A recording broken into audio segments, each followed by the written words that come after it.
ॐ श्रीगुरुभ्यो नमः। हरिः ॐ। जातवेदसे सुनवामसो मराति यतो निदहाति वेदः। स नः परषदति दुर्गानि विश्वा नावेव सिन्धुं दुरितात्यग्निः। तामग्निवर्णान् तपसां ज्वलन्तीं वैरोचनीन् कर्मफलेषु जुष्टाम्। दुर्गां देवीगुं शरणमहं प्रपद्ये सुतरसि तरसे नमः। अग्ने त्वं पारयानव्यो अस्मान् त्वस्तिभिरति दुर्गानि विश्वा। पूश्च पृथ्वी बहुला न उर्वी भवातोकाय संयोः। विश्वानि नो दुर्गः जातवेदसिन्धुन्ननावा दुरितातिपरशि। अग्ने अत्रिवन्मनसा गृणानोऽस्माकं बोध्यविता तनूनाम्। पृतनाजितगुं सहमानमुग्रमग्निगुं हुवेमा परमात् सदस्थात्। स नः परषदति दुर्गानि विश्वा क्षामद्देवो अतिदुरितात्यग्निः। प्रत्नोषिकमीड्यो अध्वरेषु सनाच्च होता नव्यश्च सत्सि। स्वाञ्चा अग्ने तनुवं पिप्रयस्वास्मभ्यञ्च सौभगमायजस्व। गोभिर्जुष्टमयुजो निषिक्तन्तवेन्द्र विष्णोरनुसञ्चरेमा। न कस्य पृष्ठमभिसंवसानो वैष्णवीर्लोक इहामादयन्ताम्। कात्यायनाय विद्महे कन्याकुमारी धीमहि तन्नो दुर्गिः प्रचोदयात्।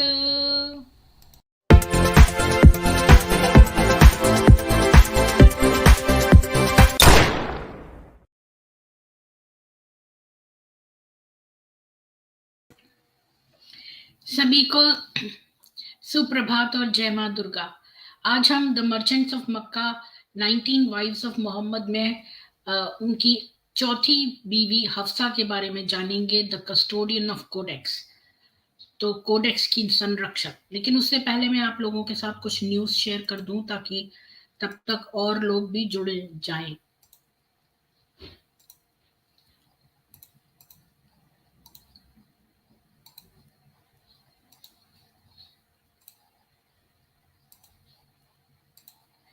तो पहली न्यूज है, तुझे बर्बाद कर दूंगा। अब्दुल्ला मोमिन की प्रताड़ना से तंग हिंदू छात्रा ने की आत्महत्या। कॉलेज आते जाते भी करता था परेशान। लड़की का फोन बंद मिलने के बाद उनकी मां ने पड़ोसी को कॉल किया और जाकर हालचाल लेने की मांग की। पड़ोसी मृतका के घर पहुंचा और कई बार दरवाजा खटखटाया। गुजरात के नदियाड जिले में एक मुस्लिम युवक की प्रताड़ना से एक हिंदू युवती ने आत्महत्या कर ली है। इस मामले में पुलिस ने आरोपित अब्दुल्ला मोमिन को गिरफ्तार किया है। 22 वर्षीय मृतका नर्सिंग की छात्रा थी और उसके पिता पुलिस में है। आरोप है कि अब्दुल्ला मृतका को ब्लैकमेल कर रहा था। इस बात का खुलासा मृतका के अंतिम संस्कार के बाद उनके फोन में मिले सबूतों से हुआ है। ये मामला डाकोर क्षेत्र का है, जहां मृतका अपने परिवार के साथ रहती थी और 10 मई को लड़की के घर वाले किसी रिश्तेदारी में एक शादी में गए थे। इस दौरान लड़की अपनी परीक्षा की बात बताकर घर पर ही रुक गई थी। 2 दिनों बाद 12 मई को लड़की की मां ने अपनी बेटी को कॉल किया तो फोन बंद मिला। लड़की का फोन बंद मिलने के बाद उनकी मां ने पड़ोसी को कॉल किया और फिर हालचाल लेने के लिए मांग की तो पड़ोसी मृतका के घर पहुंचा और कई बार दरवाजा खटखटाया। अंदर से कोई जवाब नहीं मिला तो आखिरकार दरवाजा तोड़ा गया। घर में लड़की की लाश पड़ी मिली। मामले की जानकारी लड़की के परिवार वालों को दी गई। सूचना मिलने पर लड़की के परिजन फौरन डाकोर पहुंचे। वहां से मृतका के शव को उनके गृह नगर में लाया गया। यहाँ 18 मई को तमाम कानूनी औपचारिकताओं के बाद लड़की का अंतिम संस्कार किया गया। अंतिम संस्कार के बाद 18 मई को मृतका के घर वालों ने उनका फोन चेक किया तो उन्हें अब्दुल्ला की ब्लैकमेलिंग के बारे में जानकारी मिली। मृतका के फोन में कई कॉल रिकॉर्डिंग और मैसेज ऐसे थे जिससे अब्दुल्ला की करतूत का खुलासा हुआ। आरोप है कि अब्दुल्ला लड़की को धमकी भी दे रहा था। इन्हीं धमकियों से तंग आकर आखिरकार लड़की ने आत्महत्या कर ली।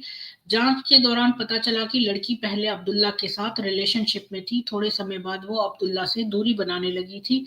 इसी के चलते अब्दुल्ला उसे ब्लैकमेल करने लगा था। बताया जा रहा है कि अब्दुल्ला मोमिन न सिर्फ फोन पर पीड़िता को धमकी देता था, बल्कि कॉलेज आने जाने के दौरान भी उसे परेशान कर रहा था। लड़की ने कई बार उससे दूर रहने की मिन्नत की, लेकिन अब्दुल्ला नहीं माना। वो मृतका को परेशान करता रहा। कॉल रिकॉर्डिंग से ये भी पता चला है कि अब्दुल्ला ने लड़की का अफेयर किसी और से होने का आरोप लगाकर उसे दुनिया भर में बदनाम करने और बर्बाद करने की धमकी दी थी। मौत से पहले अंतिम रिकॉर्डिंग में भी लड़की ने अब्दुल्ला मोमिन से जोर जोर से कहा कि तुमने मुझे मार डाला। हालांकि इन चीखों का अब्दुल्ला पर कोई फर्क नहीं पड़ा।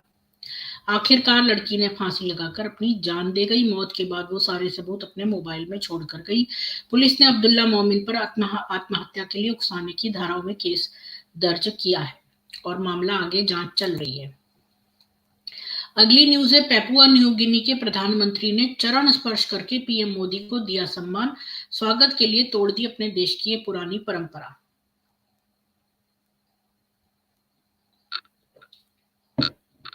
जापान के हिरोशिमा में आयोजित G7 और कार्ड समिट के बाद प्रधानमंत्री नरेंद्र मोदी सीधे पपुआ न्यू गिनी की यात्रा पर निकल गए। वहां वो FIPIC यानी forum for India Pacific islands को ऑपरेशन शिखर सम्मेलन में शामिल होंगे। तो वहां के जो प्रधानमंत्री उन्होंने पैर छुए मोदी जी के। अगली न्यूज है, सुरक्षा एजेंसियों ने नाकाम की 26/11 जैसी साजिश। 5 स्टार होटल का कर्मचारी ही निकला आतंकी। G20 को लेकर कश्मीर में कड़े इंतजाम। जम्मू कश्मीर की विशेष दर्जे को खत्म करने के बाद भारत पहली बार कोई महत्वपूर्ण अंतर्राष्ट्रीय सम्मेलन का आयोजन कश्मीर में कर रहा है। इसमें 20 देशों के प्रतिनिधि शामिल हो रहे हैं। इससे पाकिस्तान घबराया हुआ है। उसने इस बैठक में शामिल होने से इनकार कर दिया है। जम्मू कश्मीर के गुलमर्ग में होने जा रहे G20 के टूरिज्म वर्किंग ग्रुप पर आतंकी हमले के खतरे को देखते हुए सुरक्षा एजेंसियों ने बदलाव किया है। पाकिस्तान की कुख्यात ISI के इशारे पर आतंकी संगठन 26/11 के मुंबई हमले की तर्ज पर G20 की बैठक में हमले की योजना बना रहे हैं। आतंकवादियों की इस योजना का खुलासा सुरक्षा एजेंसियों द्वारा पकड़े गए संदिग्ध फारूक अहमद वानी ने किया। वानी एक पॉश होटल में काम करता था और आतंकियों के ओवरग्राउंड वर्कर के रूप में काम करता था। OGW आतंकी घटनाओं में सीधे शामिल होने के बजाय आतंकियों को सूचना, लॉजिस्टिक्स, रसद, पैसे, आश्रय आदि उपलब्ध कराता था।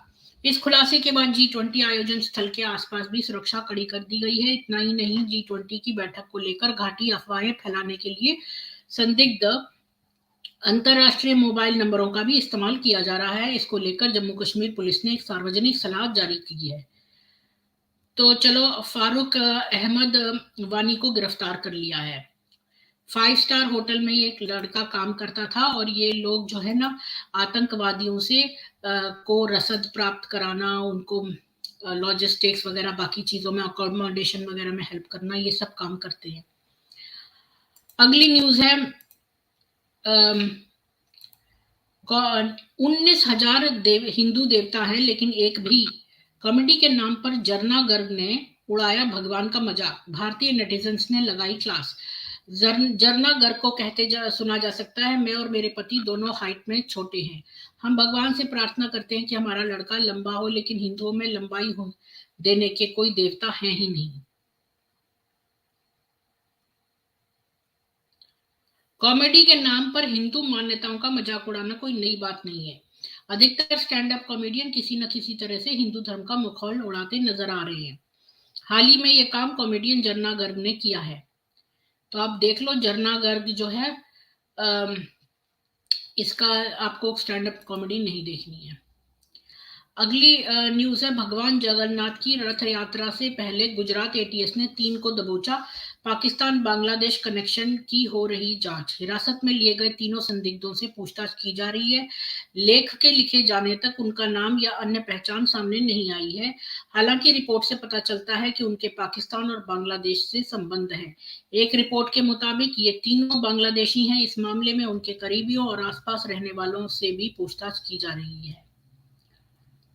3 संदिग्धों को इन्होंने गिरफ्तार किया है। अगली न्यूज है कलावा काट डाला, भगवान के पोस्टर फाड़ डाले, जय श्री राम बोलने पर छात्रों को 10 चक्कर लगवाकर सस्पेंड किया। दिल्ली के स्कूल में टीका लगाना भी अपराध है। एक छात्र का आरोप है कि जय श्री राम बोलने वाले छात्रों को पहले बुलवाकर स्कूल के 10 चक्कर कटवाए गए, उन्हें अगले दिन सस्पेंड किया गया। एक छात्र ने खुद को भगवान राम का भक्त बताया। दिल्ली के एक स्कूल के बीच में टीचर अनूप बाएं और रवि दाएं ने भगवान राम का पोस्टर फाड़कर छात्रों का कलावा काटा। ये टीचर है अनूप और रवि, ये अनूप है लेफ्ट को और राइट को रवि, इन लोगों ने ये काम किए हैं। और क्या नाम है इसका, मैं देख रही हूं। मामला मयूर विहार के फेज 3 स्थित वनस्थली पब्लिक स्कूल का है। यहाँ के कई हिंदू बच्चों ने सामूहिक रूप से एकजुट होकर स्कूल के अध्यापक अनूप रावत पर अपने हाथ में बंधा कलावा काटने का आरोप लगाया है। कटे कलावों को डस्टबिन में डाल दिया गया है। छात्रों का आरोप है कि एक अन्य टीचर रवि ने क्लास में लगा भगवान राम का पोस्टर भी फाड़ दिया और बाद में जय श्री राम बोलने वाले छात्रों को सस्पेंड भी कर दिया। तो ये देख लीजिए कि ये मयूर विहार में वनस्थली पब्लिक स्कूल है, इसमें हो रहा है ये सब, दिल्ली में ही, आउटर दिल्ली में। गोल्डन टेम्पल के बाहर सिख नेता ने युवक पर ताबड़तोड़ बरसाए थप्पड़, बीड़ी रखने का आरोप लगाकर पीटा, वीडियो वायरल। स्वर्ण मंदिर में हुई इस मारपीट का वीडियो सोशल मीडिया पर वायरल हो रहा है। मारपीट करने वाले व्यक्ति के साथ मौजूद लोगों ने ही वीडियो बनाकर वायरल किया है। वायरल वीडियो की शुरुआत में ही हरपाल सिंह को पीड़ित व्यक्ति के साथ मारपीट करते देखा जा सकता है। खूब मारपीट कर रहे हैं ये लोग। स्वर्ण मंदिर में बीड़ी ले जाने के आरोप में श्रद्धालु को खूब मारा। इतना मारने की क्या जरूरत थी, उसको बाहर निकाल देता मंदिर से। बेकार में हिंसा कर देते हैं ये लोग। अगली न्यूज है पटना में नरेंद्र मोदी की जनसभा में हुआ था ब्लास्ट। 10 साल बाद मेहरे आलम दरभंगा से गिरफ्तार, एनआईए हिरासत से हुआ था फरार, अब एसटीएफ ने पकड़ा, यानी 10 साल लग गए इनको पकड़ने में। आलम पर एनआईए ने मुजफ्फरपुर के नगर थाना में 30 अक्टूबर 2013 को कांड संख्या 612-13 दर्ज किया गया था और इसके बाद उसे एनआईए में मेहरे आलम को गिरफ्तार भी किया, लेकिन वो राष्ट्रीय जांच एजेंसी को चकमा देकर फरार हो गया। माना जा रहा है कि जल्दी ही एनआईए व अन्य एजेंसियां भी मेहरे आलम से पूछताछ कर सकती हैं। ये देख लो, इनकी शक्ल से ही आतंकवादी लग रहे हैं ये। अगली न्यूज है बड़ी इंपॉर्टेंट। हनी ट्रैप में पहले हिंदू युवकों को फंसाती है लड़कों को, फिर आईएसआईएस में धकेलती। यानी ये जो केरला स्टोरी में विमेन के साथ हुआ है, ऐसा खाली विमेन के साथ ही नहीं होता, आदमियों के साथ भी होता है। खैर, केरला स्टोरी में दिखाया ही गया था कि वो जो लड़का था वो क्रिश्चियन था। और इम्पोर्टेंट बात ये थी देखने वाली कि इन्होंने मुसलमानों को नहीं भेज रही है आईएसआईएस, भेज रहे हैं अपने हिंदू जो कन्वर्टेड है, क्रिश्चियन कन्वर्टेड है, नए कन्वर्टीज को भेज रहे हैं ताकि वो मरे। तो हनी ट्रैप में पहले हिंदू लड़कों को फंसाती, फिर आईएसआईएस में धकेलती। पूर्व कांग्रेस एमएलए की बहू मरियम का पूरा चिट्ठा देखो, ये कांग्रेस की एमएलए है और इसका नाम मरियम है। तो देख लो कांग्रेस और इस्लामिस्ट के कितने निकट संबंध हैं। कर्नाटक में 10 का करवा चुकी है धर्मांतरण। कुख्यात इस्लामी आतंकी संगठन आईएसआईएस के साथ संबंधों को लेकर दीप्ति मरला उफ मरियम की गिरफ्तारी होने के बाद उसके, यानी ये हिंदू थी पहले, की गिरफ्तारी होने के बाद उसके माता पिता ने उससे संबंध तोड़ लिए। कहा जाता है कि इसके लिए उसके माता पिता ने एक समाचार पत्र में विज्ञापन देकर अपने संबंध खत्म करने की घोषणा की। ये है वो। और ये लड़कों को फंसाती थी दीप्ति मारला, और उनको इसने 10 लोगों को फंसाया है। पिछले साल जनवरी में राष्ट्रीय जांच एजेंसी एनआईए ने दीप्ति मरला उर्फ मरियम को कुख्यात आतंकवादी संगठन इस्लामिक स्टेट से कथित संबंधों के आरोप में गिरफ्तार किया था। कर्नाटक के कोडागू की रहने वाली दीप्ति बीएम बाशा के बेटे अनस अब्दुल रहमान की पत्नी है। इसके पिता इदी नब्बा कभी कांग्रेस के विधायक थे। इदी नाबा की 2009 में मृत्यु हो गई। एनआईए के अधिकारियों ने दीप्ति से मरियम बनी युवती के बारे में संदेह के आधार पर जांच की थी। जांच के दौरान पता चला कि Maryam Islamic State ISIS network में युवाओं को भर्ती करने के रैकेट में शामिल थी। उसे गिरफ्तार करने के लिए सुरक्षा एजेंसी ने 5 महीनों तक उसके खिलाफ सबूत जुटाए थे। उल्लेखनीय है कि एनआईए ने अगस्त 2021 में उसके घर पर छापा मारा था और अनस अब्दुल रहमान के चचेरे भाई अम्मार को आईएसआईएस लिंक के लिए गिरफ्तार किया था। एनआईए ने उस वक्त मरियम से पूछताछ की थी, हालांकि उस वक्त उसे हिरासत में नहीं लिया गया था। सबूत मिलने के बाद उसे जनवरी 2022 में गिरफ्तार कर लिया गया। पेशे से दंत चिकित्सक, यानी कि ये डॉक्टर है बीडीएस की, यानी ये पढ़े लिखे लोग जो हैं ये काम कर रहे हैं। अनस से निकाह करने से पहले हिंदू थी। जब वो यूएई में पढ़ती थी उस दौरान वो इस्लाम की ओर आकर्षित हो गई। बाद में मैंगलोर के डेरल कट्टे के एक कॉलेज में बीडीएस की पढ़ाई के दौरान उसे अनस से प्यार हो गया। उसने इस्लाम धर्म अपना लिया और अपना नाम मरियम रख लिया। इसके बाद उसने अनस से निकाह कर लिया। हिंदुओं को हनी ट्रैप में फंसाती थी। पूछताछ के दौरान दीप्ति मरला उर्फ मरियम ने एनआईए को बताया कि वो हनी ट्रैप के जरिए हिंदुओं को फंसाती थी और इस्लाम में धर्मांतरित करती थी। इसके बाद वो उन्हें आईएसआईएस में भर्ती करने की कोशिश करती थी। उसने पूरे कर्नाटक में 10 से अधिक हिंदू युवकों को इस्लाम में धर्मांतरित करने की बात कबूल की। मरियम ने फेसबुक, ट्विटर, इंस्टाग्राम और टेलीग्राम जैसे सोशल मीडिया प्लेटफॉर्म पर हिंदू और मुस्लिम नामों से 15 से ज्यादा अपनी आईडी बना रखी थी। वो अपने शौहर के कहने पर आईएसआईएस के लिए इंस्टाग्राम पेज क्रॉनिकल फाउंडेशन को हैंडल करती थी। मरियम अश्लील चैट के जरिए युवाओं को फंसाती थी। जान पहचान बढ़ाने के बाद मरियम ने हिंदू युवकों को वीडियो कॉल किया। उसकी यौन उत्तेजक बातचीत युवकों को लुभाती थी। तो ये देख लीजिए कि कोई लड़की अगर आपसे बड़ी अश्लील बातें कर रही है तो वो कोई बड़ी अच्छी लड़की नहीं है, वो आपको हनी ट्रैप में फंसा रही है। तो ये यौन उत्तेजक सेक्सुअल टॉक करती थी, तो ये युवकों को लुभाती थी और उन्हें प्यार के जाल में फंसा लेती थी, फिर उनसे शादी करने का वादा करती थी। एक बार जब हिंदू युवक उसकी जाल में पूरी तरह फंस जाते थे तो वो उन्हें इस्लाम कबूल करने और फिर आईएसआईएस में शामिल होने के लिए मजबूर करती थी। अगर उसका संभावित निशाना कोई मुस्लिम युवक होता था तो वो प्यार का नाटक करती थी और उन्हें आईएसआईएस में शामिल होने के लिए उकसाती थी। एनआईए ने कहा कि मरियम के बहकावे में आकर 2020 से 2021 में 4 से 5 युवक केरल से सीरिया चले गए। गिरफ्तारी से 5 महीने पहले बेंगलुरु में गिरफ्तार मदेश पेरूमल उर्फ अब्दुल भी मरियम के झांसे में आ गया था। उसने धर्म परिवर्तन करके इस्लाम अपना लिया था।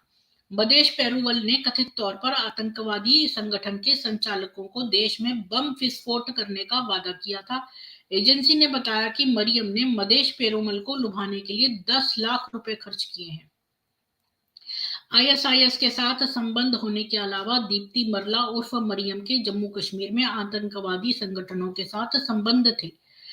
इंडियन एक्सप्रेस की एक रिपोर्ट के अनुसार एनआईए ने कहा कि जांच के दौरान यह पता चला है कि सीरिया, इराक में आईएसआईएस खिलाफत खत्म होने के बाद दीप्ति मरला और मोहम्मद अमीन ने जनवरी और मार्च 2020 में हिजरा, यानी जो इनका हज है, के तहत कश्मीर का दौरा किया था। वह कश्मीर में आतंकवादी गतिविधियों में शामिल होने और आईएसआईएस की गतिविधियों का समर्थन करने के लिए वहां गए थे। जांच के दौरान ये भी पता चला है कि मोहम्मद अमीन के साथ साथ दीप्ति मरला भी आईएसआईएस की साजिश का सरगना थी। मार्च 2021 में दर्ज मामले के संबंध में एनआईए द्वारा गिरफ्तार किए गए लोगों में मोहम्मद अमीन उर्फ अबू याहिया और उसके 2 सहयोगी डॉक्टर रईस शहीद और मुसहब अनवर भी शामिल थे। अच्छा, एक बात मैं आपको बताना भूल गई कि जब आपने केरला स्टोरी देखी थी तो आपने देखा था, वो कहता है कि बता दो एमनेस्टी इंटरनेशनल की तरफ से आया है। तो ये जो एमनेस्टी इंटरनेशनल नाम की संस्था है, खाली इसका नाम ही नहीं यूज कर रहे हैं, एक्चुअली इसका जो ओनर है, जो इसका डायरेक्टर है, उसकी वाइफ जो है ना, वो पूरी की पूरी इस्लामिस्ट वामपंथी है वो। अगली न्यूज है, सुप्रीम कोर्ट ने हटाया बैन, फिर भी बंगाल में एक भी जगह नहीं चल रही है द केरल स्टोरी। बीजेपी नेता का दावा कि थिएटर मालिकों को प्रशासन ने दे रखी है धमकी। सुप्रीम कोर्ट ने जब फिल्म पर प्रतिबंध लगाने की वजह पूछी तो बंगाल सरकार की ओर से पेश अधिवक्ता ने तर्क दिया था कि केरल की इस कहानी में अभद्र भाषा का प्रयोग किया गया है और ये फिल्म हेरफेर किए गए तथ्यों पर आधारित है। इससे राज्य में सांप्रदायिक वैमनस्य और कानून व्यवस्था से संबंधित स्थिति खड़ी हो सकती है। ये ममता बनर्जी को तो मतलब मैं क्या बताऊं, इसको तो कोड़े लगने चाहिए, न केवल इसको जेल होनी चाहिए बल्कि कोड़े भी लगने चाहिए। क्योंकि जो वैमनस्य अगर बढ़ता है सच्चाई दिखाने से, तुम चुपचाप चुपचाप लोगों का कत्ल करवाओ, उनको आईएसआईएस भेज दो, किडनैप कर लो, और ये जानकारी भी लोगों को ना दी जाए, क्योंकि इससे वैमनस्य बढ़ेगा। ऐसे दुष्ट बुद्धियों को इसने बना किसने दिया इसको सीएम? मेरा दिमाग खराब हो रहा है। और अभी मेरे को मैंने एक वीडियो देखा जिसमें कि एक लड़की, वो पत्रकार थी, तो बाय चांस उसको पता चल गया ये एक लड़की केरल की बसों में भी चल रहा है ये काम। वो केरल की बस में बैठी कि उसने सोचा, वो जा रही थी तो उसने देखा, एक आदमी ने देखा कि दो छोटी लड़कियां बस में बैठी हैं, तो वो उनके बीच में बैठ गया और थोड़ी देर में ना एक लड़की के वो कंधे पर हाथ रख लिया और दूसरे हाथ को अपने पैंट में डाल रहा था। तो ये जो पत्रकार यहाँ बैठी हुई थी, सोचो और कोई लड़की होती तो शायद बताती भी नहीं।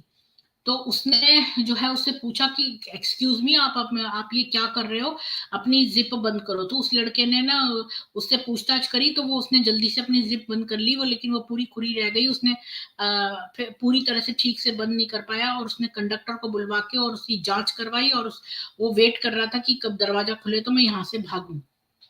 इस तरह ये लोग वहां पर भी ये कार्य कर रहे हैं, लव जिहाद का।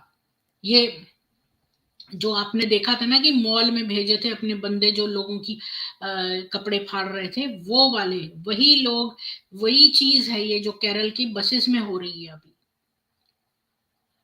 एक आध मैंने चीजें देखी, पर वो साउथ इंडियन लैंग्वेजेस में थी, तो कोई अगर हो और देख के मुझे ट्रांसलेट करके बता दे तो सही है। तो आज हम जो है ना हफ्सा के बारे में शुरू करते हैं। हमने अभी तक जो है अरब का बैकग्राउंड देखा कि वहां पर कितने कबीले रहते थे। हम 19 wives of Muhammad volume 1 merchants of Mecca, written by Tara McArthur, इस किताब को हम पढ़ रहे हैं, और उसमें मोहम्मद की वॉल्यूम 1 में 5 बीवियों के बारे में लिखा है। तो हमने सबसे पहले देखा उसको खदीजा को, इसके बाद हमने आयशा को, इसके बाद हमने सौदा को, और अब हम आज से हफ्सा के बारे में जानेंगे कि आखिर हमारे पास क्या क्या इंफॉर्मेशन है हफ्सा के बारे में।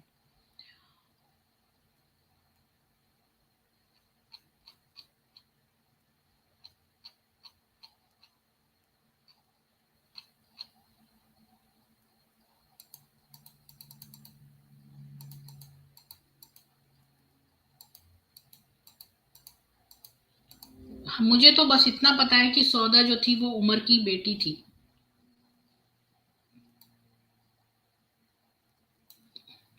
कुरैश के आदि के हफ्सा बिन्त उमर 605 से 665 तक। हफ्सा कुरान की माँ थी, पता है आपको? हफ्सा जो थी वो कुरान की माँ थी।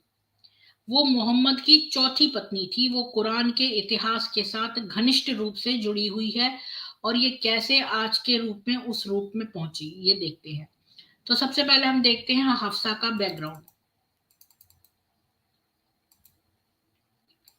हफ्सा आदिय से थी कुरैश के एक साधारण कबीले, जो मक्का में अल अकीर पर्वत के तल पर रहते थे।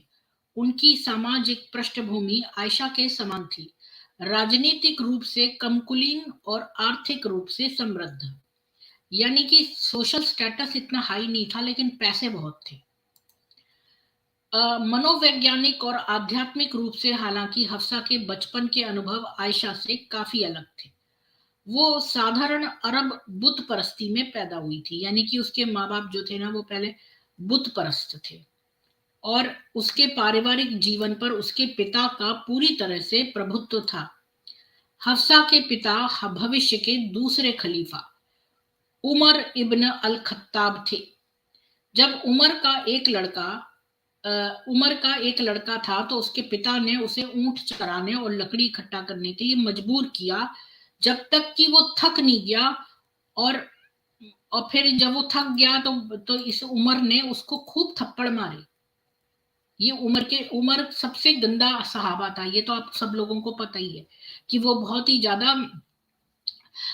वैसा था, लोगों को क्रूर था, वो जिंदा जलाने वाला एक्सेट्रा। एक मिनट।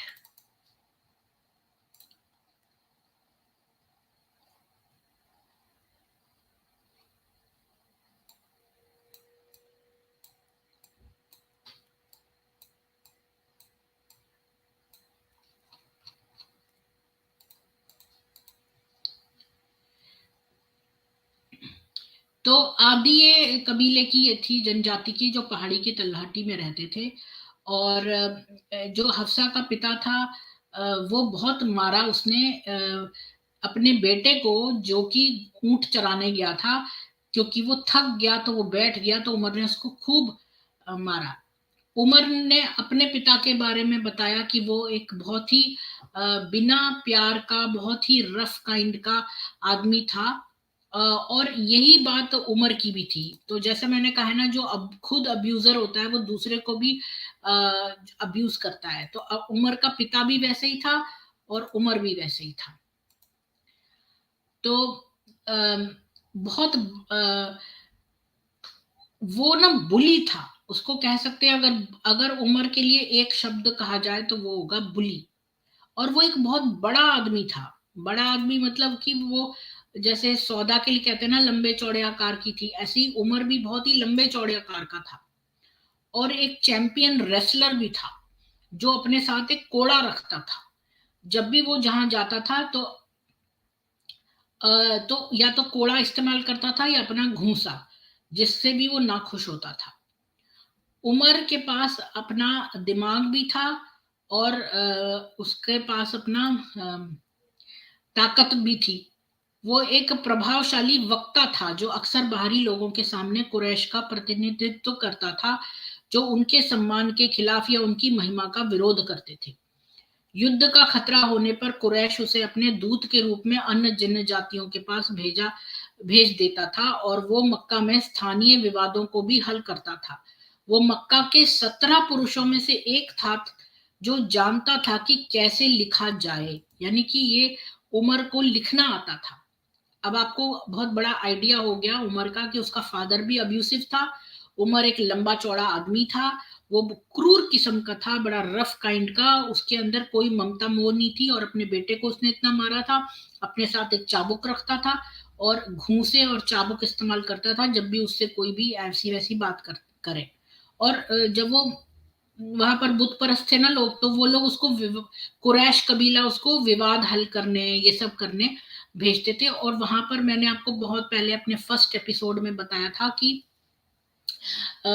वहां पर मक्का में कितने 22 लोग थे केवल, जो पढ़ना लिखना जानते थे, और ये 17 लोग जो लिखना जानते थे उसमें एक था।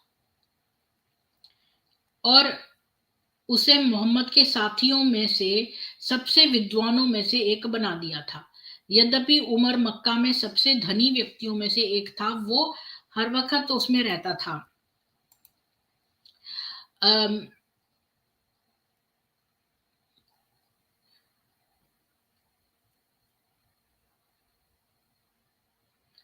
ऑस्टेरिटी में, मतलब कि जैसे तपस्वी लोग रहते हैं ना, ऐसे रहता था वो। अ, उसने वो मोटी रोटी खाता था। उसने अपने रसोइयों को आटा छानने से मना कर दिया था। और गाढ़ा शोरबा, कुछ तेल दही और सूखे मांस के स्ट्रिप्स के साथ, लेकिन लगभग कभी ताजा मांस नहीं। और उसने बहुत अधिक उपवास भी किया था। उमर को जाना जाता था कि नए वस्त्र लेने की नियत समय से पहले, उसे त्यागने के पहले अपने वस्त्र पर 16 पैबंदे लेता था।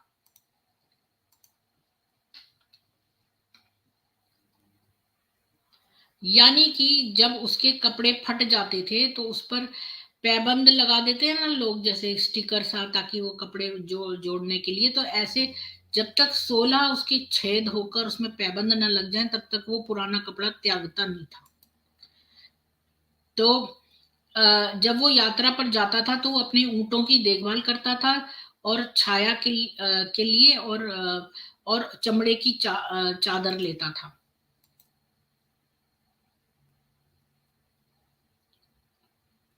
मतलब अपने लिए कोई टेंट वगैरह नहीं ले जाता था, बस एक लेदर चमड़े की एक शीट ले जाता था। और इस तपस्वी की वजह से उसके अंदर एक सेंस ऑफ जस्टिस और ऑनेस्टी आ गई कि वो कभी भी जो लिमिटेड रिसोर्सेस थे उसे ज्यादा नहीं लेने की कोशिश करता था, जैसे कि बाकी अरब लोग करते थे।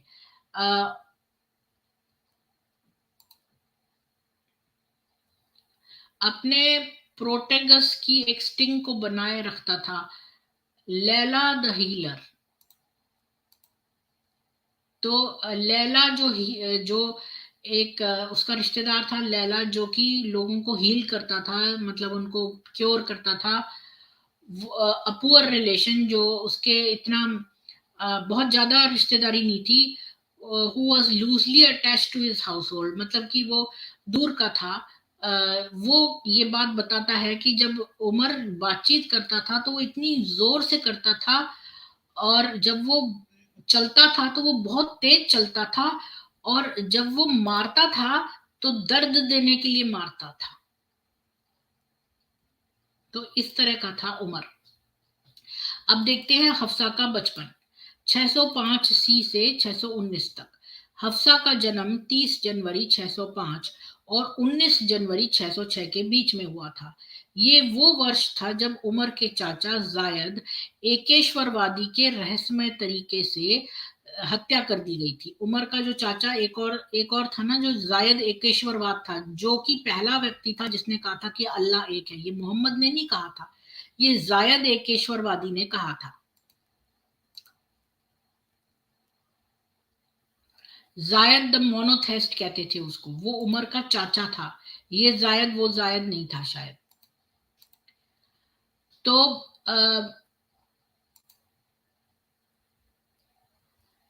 आयशा ने देखा कि हफ्सा हर तरीके से अपने पिता की बेटी थी। ये जानना दिलचस्प होगा कि क्या हफ्सा भी उमर की तरह दिखती थी। उसकी उपस्थिति को उसकी जुड़ी हुई चोटियों से परे वर्णित नहीं किया गया है, लेकिन उमर लंबा पुष्ट और उभयलिंगी गंजा था, एक पीला सुर्ख रंग का, और एक बड़ी लाल मूछों के साथ।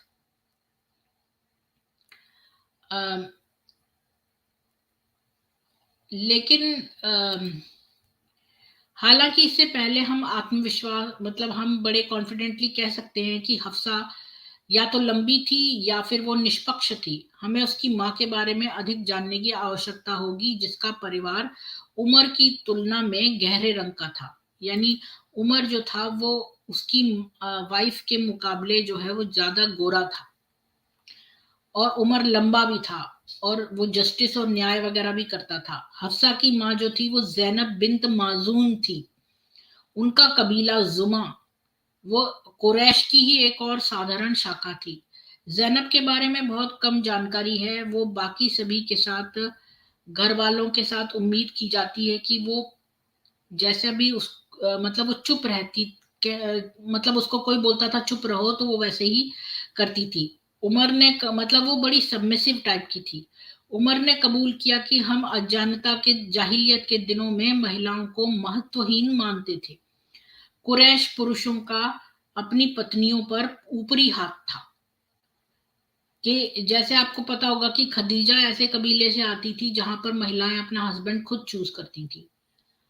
और ये जो कुरैश कबीला था ये थोड़ा कंजर्वेटिव था, इसमें आदमी ऊपर अपर हैंड रहता था। और उमर जो ये थी जैनब, ये तो बड़ी सबमिसिव टाइप की थी, और ये इसी तरह के कुरैश कबीले की थी जो हफ्सा की माँ है। ये संभावना नहीं है कि हफ्सा का बचपन खुशहाल रहा हो। उसने कठिन तरीके से और कम उम्र में ही आज्ञाकारिता सीख ली होगी, क्योंकि उसका फादर इतना ज्यादा डिसिप्लिनेरियन था कि अपने बेटे को जो ऊंट चराने गया था, जब वो बेचारा सारा दिन चराता रहा, थक गया, बैठ गया, तो उमर ने उसको कई थप्पड़ मारे थे। तो ये सोच लो कि उसकी बहन हफ्सा के साथ क्या हाल हुआ होगा। तो वो भी बड़ी ओबीडियंट लड़की थी।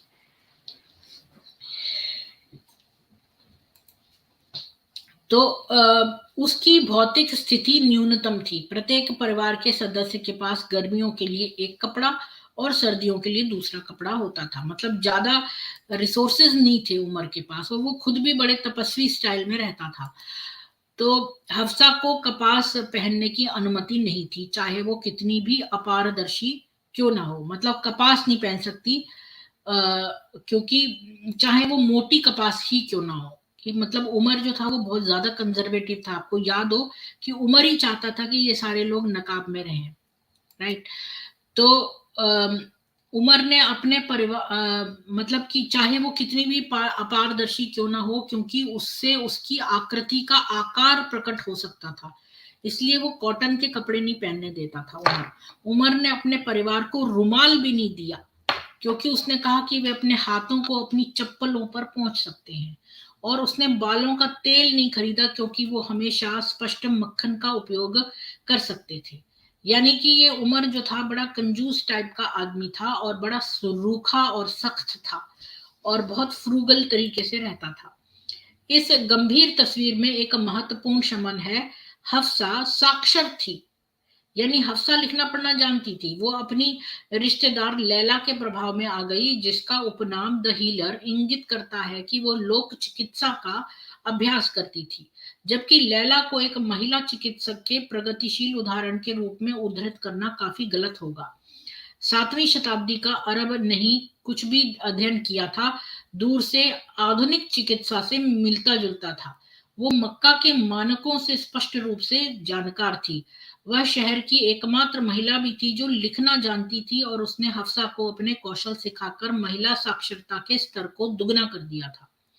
शायद उमर ने उसे ऐसा करने के लिए कमीशन दिया, क्योंकि वो चाहता था कि उसकी बेटी खुद को उपयोगी बनाए, या शायद वह इस मामले में के प्रति उदासीन था, और ये हफ्सा ही थी जो शिक्षा की इच्छा रखती थी। जहां तक हम जानते हैं कि हफ्सा मोहम्मद की पत्नियों में से केवल एक ही थी जो अरबी लिख सकती थी। आपको याद होगा कि जो आयशा थी वो भी पढ़ सकती थी, लेकिन ये हफ्सा जो है वो लिख भी सकती थी। तो मोहम्मद तो जाहिल था, लेकिन उसकी आयशा पढ़ सकती थी और हफ्सा लिख पढ़ सकती थी। एक अकेली वुमन थी जो अरबी लिख सकती थी। तो इसीलिए उसको कुरान की माँ कहते हैं, हफ्सा को। तो हफ्सा पहली संतान थी। उसका भाई उससे 5 वर्ष छोटा था, और अब्दुल रहमान उससे थोड़ा छोटा था। उनके 2 सौतेले भाई जायद और उबैदुल्लाह थे, जिनकी माँ मुलायका खुजा जनजाति से थी। अब आपको याद होगा कि खुजा जनजाति वो थी जो पहले जिसने मक्का पे अपने मंदिर पर मतलब प्रभुत्व किया था। बाद में कुरैश ने उसको डिफीट करके मक्का के 300 जो मूर्तियों वाला मंदिर है, 360 मूर्तियों वाला, उस पर कब्जा कर लिया था। तो शुरू शुरू में मैंने पहले वाले एपिसोड में आपको बताया था। तो ये उसी खुजा जाति की थी माँ, जो उनकी थी मुलायका। बाद में उन्होंने एक और सौतेली माँ कुरैबा को प्राप्त किया था, जो कुलीन मखजूम कबीले से चचेरी बहन थी, और इसलिए शायद घर में प्रमुख महिला थी, लेकिन वो निस्संतान थी। हफ्सा की बहनों की कमी ने पारंपरिक स्त्री मर्यादा की कमी में योगदान दिया हो सकता है। ये स्पष्ट है कि हफ्सा कोई पायदान नहीं थी, वो कोई डोरमैट नहीं थी। वो स्वाभाविक रूप से मतलब वो इतनी भी सबमिसिव नहीं थी कि वो डोरमैट थी, कि वो स्वाभाविक रूप से वाक्पटु थी और तर्कशील भी थी। माध्यमिक इतिहासकारों ने उसे जिद्दी और हिंसक स्वभाव के रूप में भी वर्णित किया है।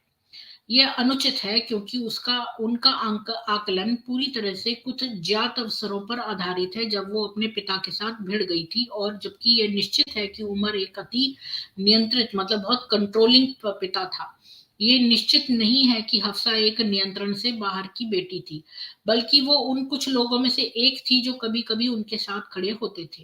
फिर भी उसके बहुत बड़े श्रेय के लिए हफ्सा कभी अपनी धौंस नहीं जमाती थी।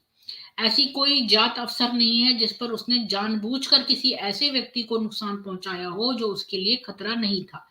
एक परिणाम जो संभवतः उसकी मां के प्रभाव को इंगित करता है। अब आते हैं, हफ्सा 8 साल की थी जब मोहम्मद ने सार्वजनिक रूप से खुद को पैगंबर घोषित किया और मक्का को इस्लाम स्वीकार करने के लिए आमंत्रित किया। हफ्सा को नए आंदोलन के होने के पहले ही पता चल गया होगा, क्योंकि सबसे पहले धर्मांतरित लोगों में उसके पिता के भाई और बहन और उसकी मां के 4 भाई बहन थे। उमर हालांकि नए धर्म के हिंसक विरोध में थे। 614 और 616 की अवधि में वो विनम्र जन्म के मुसलमानों को सताने में सबसे आगे थे। उसने एक रिश्तेदार के दास को तब तक पीटा जब तक वो थक नहीं गया, फिर उसे चेतावनी दी, मैंने केवल इसलिए तुम्हें पीटना बंद कर दिया क्योंकि मैं थक गया हूं। अबू बकर ने उसे इस कृत्य में पकड़ा, दास को खरीदा और मुक्त कर दिया। उमर की कोई प्रतिक्रिया नहीं थी जब अबू जहल यानी मोहम्मद के कट्टर दुश्मन, जो उमर के चाचा थे, द्वारा अपने ही गुलाम जुन्नीरा को पीटा गया था। यानी कि आप देखिए कि यहाँ पर गुलामों को किस कदर पीटा जा रहा है। और ये मोहम्मद ने कभी नहीं मना किया कि गुलामों को मत पीटो या क्या करो, बल्कि उसकी एक हदीस ये कहती है कि अपनी बीवियों को उतना मत पीटो जितना गुलामों को, क्योंकि तुम्हें बाद में जाके उनसे सेक्स भी करना है। तो जब अबू बकर ने जुन्नीरा पर दया की और उसे खरीद लिया तो वो अंधी हो गई, और कुरैश ने कहा कि अल्लात और अल उज्जा उसके धर्म त्याग की सजा दे रहे हैं।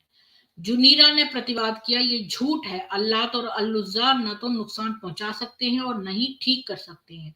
फिर उसने अपनी दृष्टि वापस पा ली और कुरैश ने कहा कि यह मोहम्मद का जादू टोना था।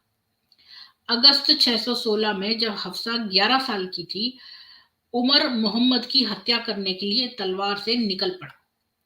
ये किस्सा आपको पता है कि उमर मोहम्मद की हत्या करने के लिए निकल पड़ा था।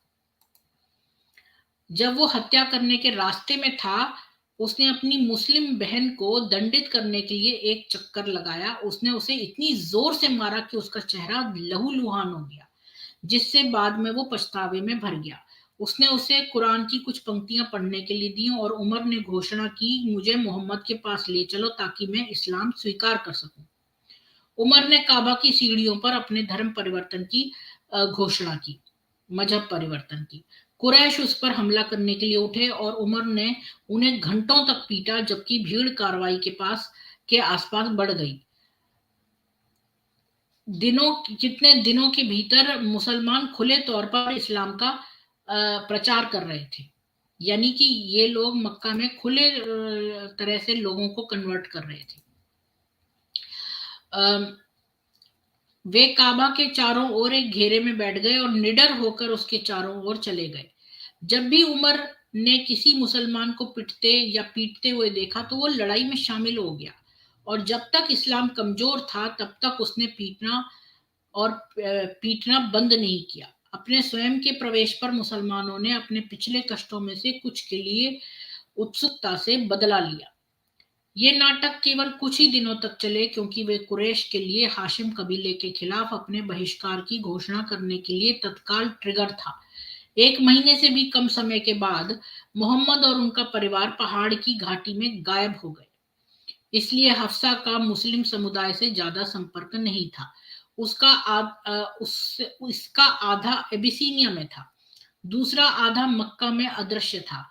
अपने सामान्य जीवन को जारी रखने वाले एकमात्र मुसलमान उमर, अबू बकर, मुट्ठी भर गुलाम और कुछ मध्यवर्गीय महिलाएं जिनकी शादी अन्य जातियों में हुई थी, ये लोग अपने आप में इतने शक्तिशाली नहीं थे कि कुरैश के लिए ज्यादा खतरा पैदा कर सके। यानी कि ये लोग थोड़े से थे, अबू बकर और उमर, बस दो ही ये लोग थे, और बाकी कुछ और महिलाएं थी और कुछ गुलाम थे। इतने लोग थे इसके पास, इतने शक्तिशाली नहीं थे कि कुरैश कबीले को कोई भी नुकसान पहुंचा दे।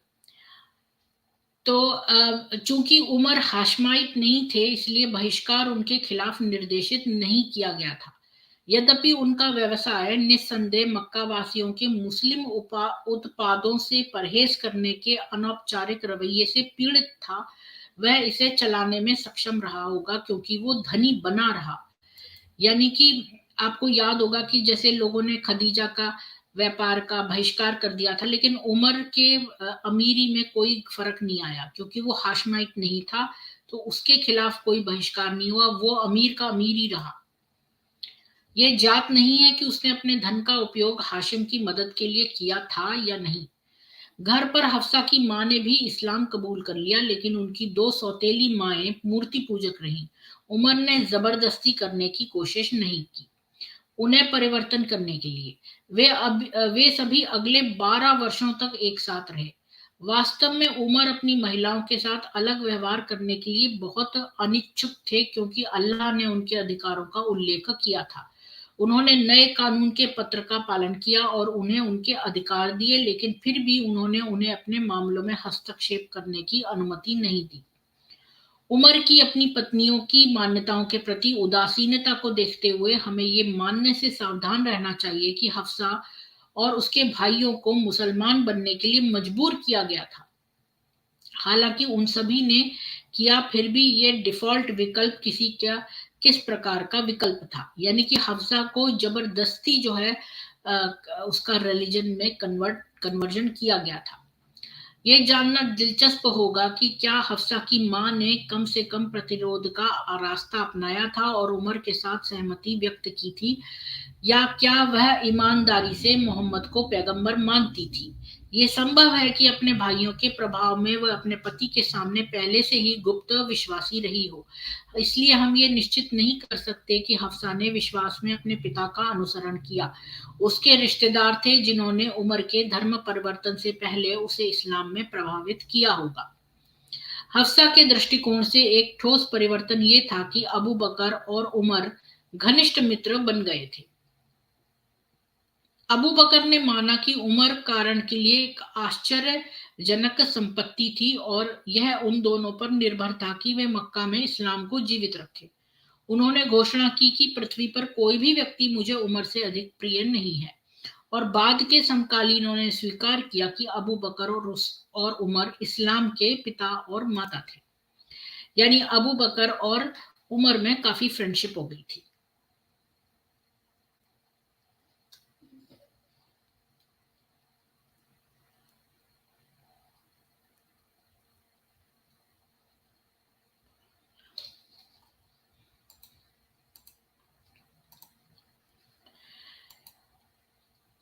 पहली शादी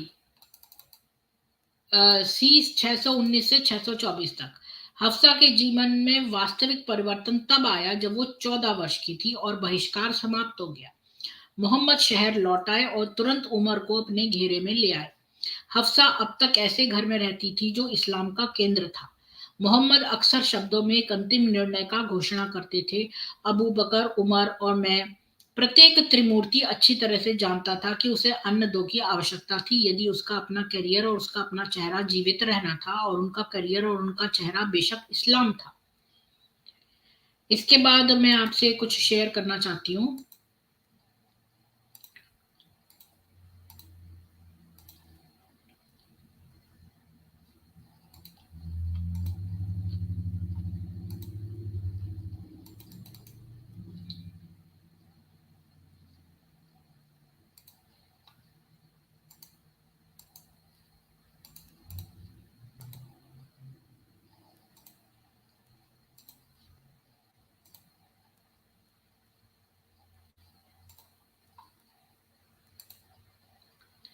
ये देखिए, ये हफ्सा की फैमिली है।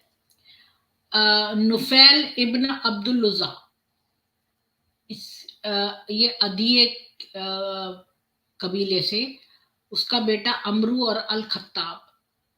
अमरू का जायद, उससे साइद और अतीका, अल खत्ताब से फातिमा, जायद, उमर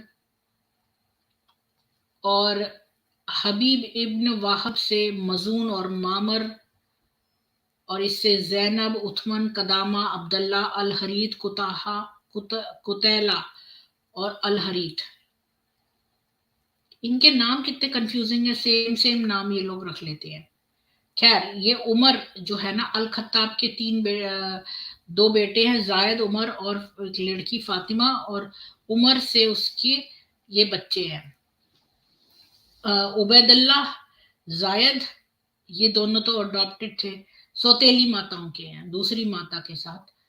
और जैनब और अब्दुल रहमान, ठीक है, ये हैं उसके जैनब के साथ। और हफ्सा, अब्दुल्ला और अब्दुल रहमान। ये बड़ा वाला अब्दुल रहमान है, ये मिडल वाला।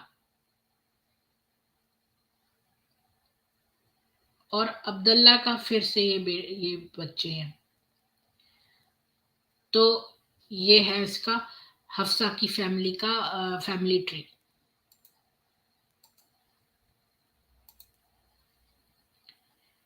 तो आगे चलते हैं। तो हफ्सा बिल्कुल मोहम्मद की सबसे छोटी बेटी फातिमा की उम्र की थी, यानी कि हफ्सा और फातिमा की एज एक जैसी थी, और उन्हें अक्सर एक दूसरे के साथ रखा गया होगा, लेकिन उनके व्यक्तित्व बहुत भिन्न थे और इस बात का कोई प्रमाण नहीं है कि वे कभी दोस्त बने। जैसे ही हाशिम अपने घरों में बसे, बुत परस्त एक बार फिर से मुसलमानों के प्रति हिंसक रूप से शत्रुतापूर्ण हो गए। मक्का की गलियों में 41 मुसलमान अबिसीनिया से लौटे और पता चला कि उनका स्वागत नहीं किया गया था। उमर के साथ सुरक्षा पाने वालों में खुनैस इब्न हुजफा नाम का एक युवक था। कुछ ही हफ्तों के भीतर उमर ने फैसला किया कि खुनैस को हफ्सा से शादी करनी चाहिए। इस फैसले के बारे में कुछ भी सूक्ष्म नहीं था, मतलब खुनैस के कबीले के लिए साहम आदि के पारंपरिक सहयोगी थे। ये भी कहा जाता है कि उनकी पहले से ही सगाई हो चुकी थी हफ्सा इस्लाम से पहले, जिस मामले में वे केवल एक पुराने समझौते का सम्मान कर रहे थे।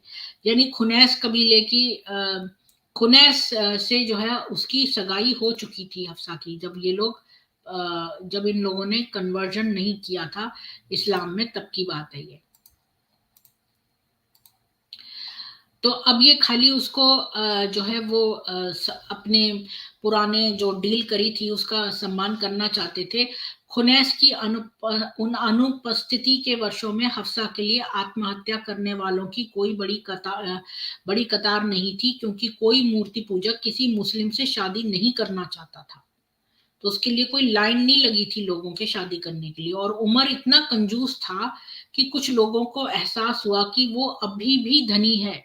यदि उसे अपनी बेटी की शादी उसके जीवन की स्थिति के अनुसार करने का अपना कर्तव्य निभाना था, तो उसका एकमात्र वास्तविक विकल्प एक पुराने मुस्लिम को चुनना था, जो पहले से ही उस पर निर्भर था।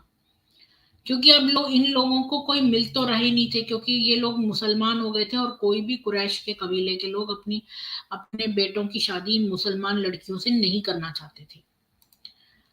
खुनाए का त्रुटिहीन ट्रैक रिकॉर्ड था। वो एक कुरैश था, इसलिए वो सामाजिक रूप से सम्मानित था। वो अबू बकर के प्रभाव के तहत 614 के आसपास एक मुसलमान बन गया और वो अपने विश्वास के लिए अबिसीनिया में चला गया, इसलिए वो अपने इस्लाम में स्थापित हो गया था। ये संभव है कि उनके पास व्यक्तिगत गुण थे जिनकी उमर ने प्रशंसा की, जैसे कि शारीरिक या वित्तीय मितव्ययता से लड़ना। यानी कि वो भी कंजूस था, तो ये बात उमर को पसंद आई, और शारीरिक रूप से अच्छा था। शायद उसने खुद को पारिवारिक व्यवसाय में एक उपयुक्त सहायक दिखाया था। हो सकता है उमर को लगता हो कि भाई ये मेरी बिजनेस में भी हेल्प करेगा ये लड़का, और मुसलमान भी हो गया था वो। तो ये संदेहास्पद है कि उमर को इस बात की परवाह थी कि क्या हफ्सा खुनायस को पसंद करती है, क्योंकि उसको इस बात से चिंता नहीं थी कि हफ्सा उसको लाइक करती है कि नहीं। लेकिन ये संभव है कि खुनेज ने उल्लेख किया था कि वो हफ्सा को पसंद करता है और उसके पास कम से कम शादी से पहले उसे उसी घर में उसे देखने का समय था। अप्रैल 620 में खदीजा की मृत्यु से पहले इस विवाह को अंतिम रूप दिया गया होगा। हफ्सा की चाची खोवला, जिन्होंने इतनी मेहनत से मोहम्मद की शादी आयशा और सौदा से कराई थी,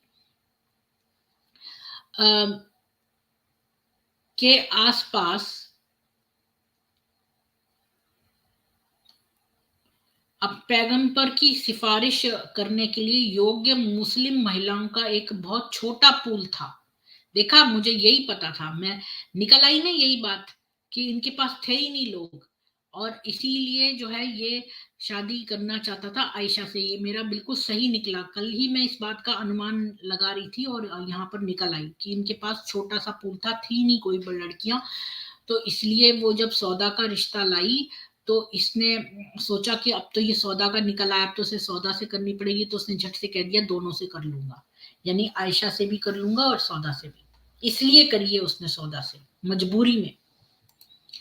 अच्छा, अब आते हैं इसी पर कि हफ्सा जो है उसकी चाची ने इतनी मेहनत से मोहम्मद की शादी आयशा और सौदा से कराई थी।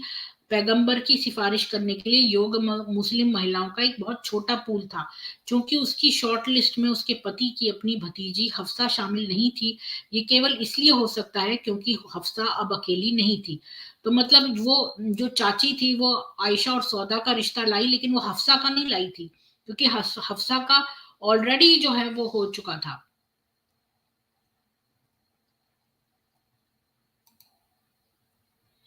हफ्सा और खुनेज की शादी को करीब 4.5 साल हुए थे और वे शायद पूरे समय उसके माता पिता के घर में रहे। उमर को बाद में हफ्सा और मोहम्मद के बीच हस्तक्षेप करना पड़ा। मोहम्मद की स्थिति उनके गुरु के रूप में थी। चूंकि खुनैस उस पर निर्भर था, इसलिए यह कहना सुरक्षित है कि उमर ने हफ्सा और खुनैस के बीच बहुत अच्छी तरह से दखल दिया। इसके बावजूद युवा जोड़ा एक साथ खुश रहने में कामयाब रहा या नहीं, हम नहीं जानते। एक परंपरा में उल्लेख किया गया है कि खुनैस एक नाई था, जिसका अर्थ निश्चित रूप से एक सर्जन के साथ साथ एक नाई भी था। यह परंपरा अविश्वसनीय है क्योंकि ये गलत तरीके से जारी है कि मोहम्मद ने फारस के सम्राट की सेवा करने के लिए खुनैस को भेजा, जहां उसकी मृत्यु हो गई। वास्तव में जिस नाई को मोहम्मद ने फारस भेजा था वो खुनैस का बड़ा भाई अब्दुल्ला था। हालांकि खुनैस ने अपनी जीविका कैसे अर्जित की, इसका कोई अन्य उल्लेख नहीं है। ये संभव है कि सर्जरी एक पारिवारिक व्यवसाय था और खुनैस और उसके छोटे भाई कायस ने भी नाई सर्जन थे। तो ये जो हफ्सा की शादी खुनैस से हुई थी और खुनैस हफ्सा से को बड़ा लाइक करता था। 4 साल तक ये लोग मैरिड रहे और खुनैस जो था ना वो नाई था। और लेकिन एक जगह जिक्र आया ना कि मोहम्मद ने उसको भेजा था, वो उसके बड़े भाई अब्दुल्ला भी नाई था, इनका परिवार ही नाइयों का था। तो उसने उसको भेजा था अब्दुल्ला को फारस के सम्राट के यहाँ नाई का कार्य करने के लिए, जहां पर उसकी मृत्यु हो गई थी। तो खुनैस के बड़े भाई में मजाकिया अंदाज था। एक बार उन्होंने एक अभियान के कमांडर के रूप में अपने अधिकार का दावा किया और अपने मातहतों को कैंप फायर में कूदने का आदेश दिया, और उनमें से कुछ ने वास्तव में कुर्ते पहन लिए थे ताकि वे स्वीकार कर सकें कि इससे पहले उनके पास कूदने का समय हो वो केवल मजाक कर रहा था। लेकिन ये जात नहीं है कि खुनेज में हास्य की समान भावना थी या अंधी आज्ञाकारिता के खतरों में समान नैतिक अंतर्दृष्टि थी। आमतौर पर यह माना जाता है कि हफ्सा की कोई संतान नहीं थी, लेकिन ये सही नहीं है। उसने खुनै के कम से कम एक बेटे को जन्म दिया जिसका नाम उन्होंने उसके दादा के नाम पर हुजफा रखा। तो यानी हफ्सा की शादी पहले उससे हो चुकी थी, खुनैज से। और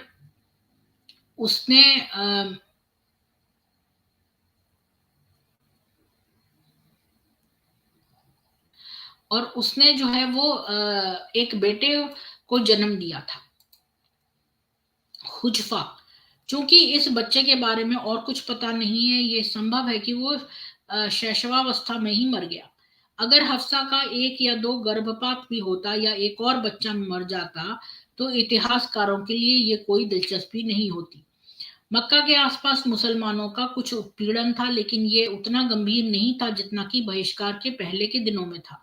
2 मुसलमानों को उनके परिवारों द्वारा नजरबंद कर दिया गया था। वास्तविक हिंसा की एकमात्र घटना में हफ्सा के चाचा शामिल थे, उस्मान, जिसने एक शायर को गाली देकर जनसभा में खलल डाला। भीड़ ने एक दूसरे को चेतावनी दी थी कि मोहम्मद की उस हरकत को नजरअंदाज करो, लेकिन उथमन ने तब तक हल्ला करना जारी रखा जब तक कि एक उग्र नौजवान उठकर उसकी आंख पर पट्टी नहीं कर दी। चूंकि बैठक और कविता का इस्लाम से कोई लेना देना नहीं है, उस्मान का व्यवहार असाधारण रूप से उत्तेजक था। फिर भी यह बुत परस्त था जिसने शारीरिक हिंसा की शुरुआत की थी।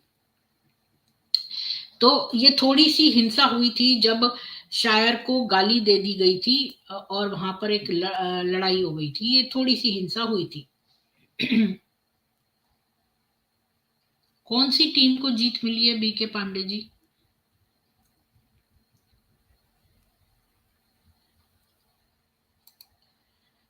अब अगला देखते हैं टॉपिक, मदीना के लिए उड़ान 622 से 624 में।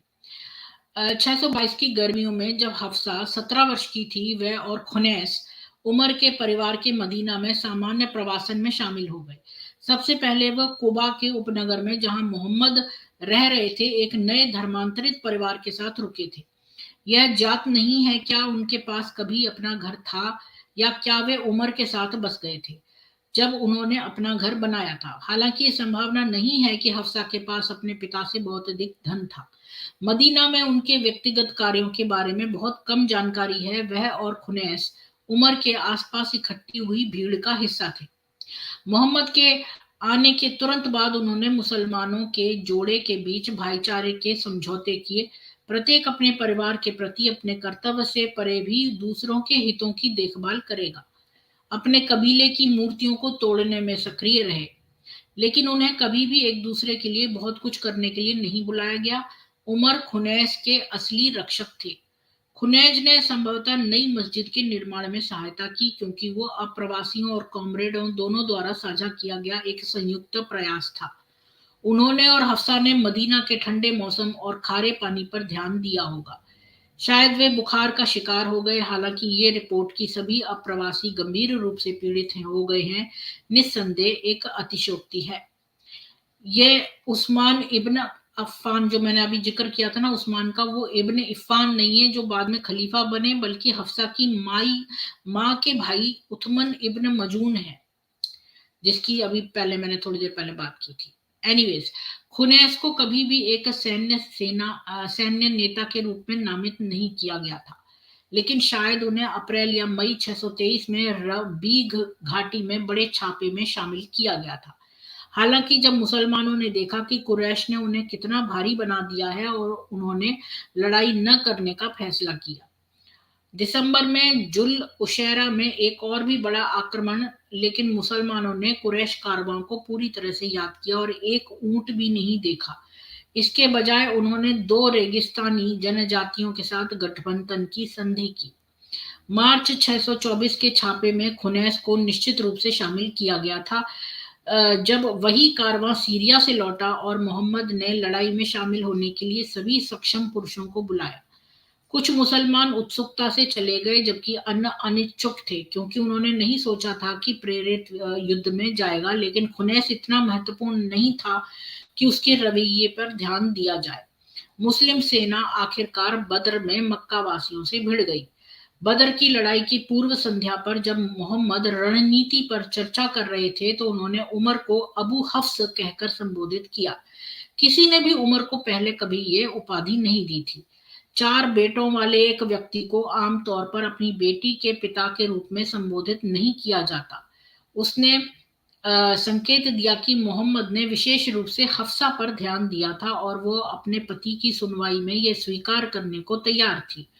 उसने अधिक प्रत्यक्ष रूप से उल्लेख नहीं किया कि उसने उसका ध्यान क्यों आकर्षित किया था, लेकिन उसने स्पष्ट रूप से उसके बारे में कुछ देखा था जो उसे पसंद था। तो यहाँ पर देखिए कि उसके 4 बेटे थे उमर के, लेकिन मोहम्मद की नजर हफ्सा पे थी जो मैरिड थी पहले से। तो उसने उमर को कि उस हफ्सा का पिता ऐसा कह के संबोधित किया, जिससे उमर को पता चल गया कि इसका ध्यान मेरी बेटी पे है। खुनैस लड़े वो साहम कबीले का एकमात्र सदस्य था जो हफ्सा का हस्बैंड था, जिसने जो अन्य विजेताओं के साथ घर पहुंचा। हालांकि कहा जाता है कि उनकी मृत्यु जब पैगंबर बद्र से आए, ये भ्रामक है, क्योंकि वह 5 महीने और जीवित रहे।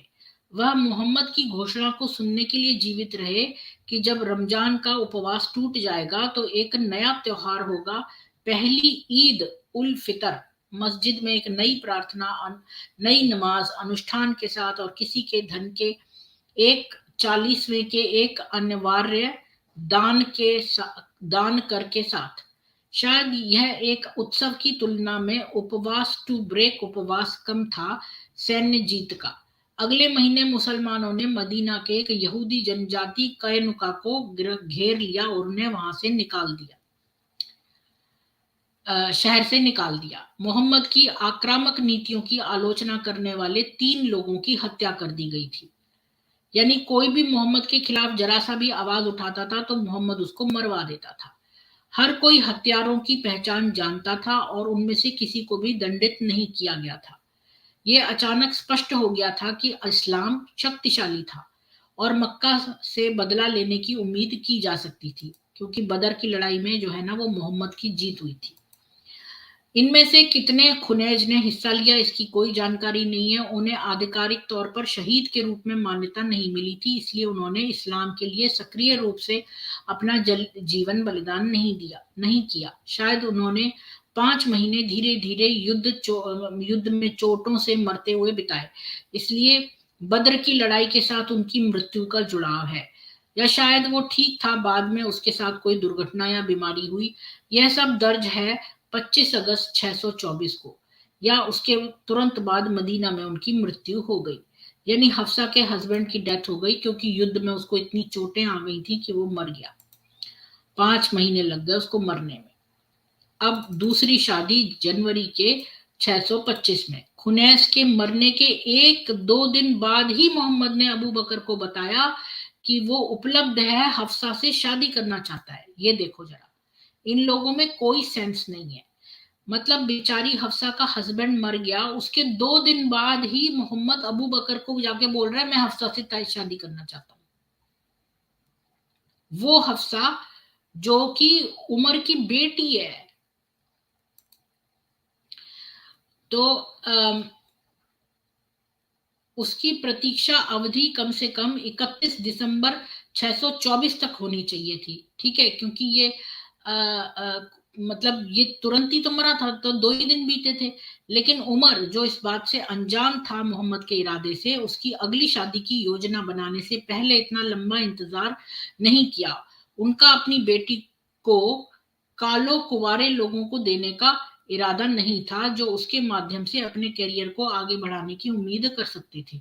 क्योंकि आपको याद होगा, मैंने आपको बताया था कि जो उमर था वो गोरा था देखने में, तो उसकी बेटी भी जो थी ना वो उसकी बीवी तो हल्के गहरे रंग की थी, लेकिन वो काले काले लड़कों को नहीं देना चाहता था अपनी बेटी को। तो उसके माध्यम से अपने करियर को आगे बढ़ाते, तो उसने अपनी योग्य बेटी का उपयोग एक प्रमुख मुस्लिम के साथ खुद को जोड़कर अपने करियर को आगे बढ़ाने के लिए किया।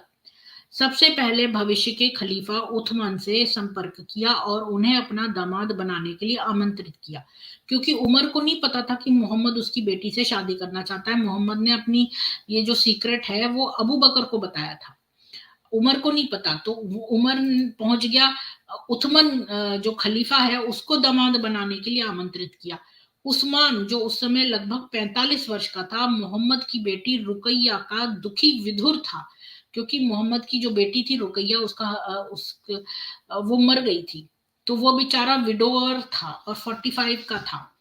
तो उन्होंने कहा कि वो इस बात पर विचार करेंगे, लेकिन कुछ ही दिनों बाद उन्होंने उमर से कहा कि ऐसा लगता है कि मेरे लिए वर्तमान में पुनर्विवाह करना संभव नहीं है। मोहम्मद की इकलौती बची बेटी उम्म से शादी करने वाले थे, उम्म कुलथुम से। वो अच्छी तरह जानता था कि पैगंबर की बेटियां सह पत्नियों के साथ नहीं रहती। यानी कि वो उस्मान इतना इंटेलिजेंट था कि वो जानता था कि मोहम्मद के डबल स्टैंडर्ड हैं।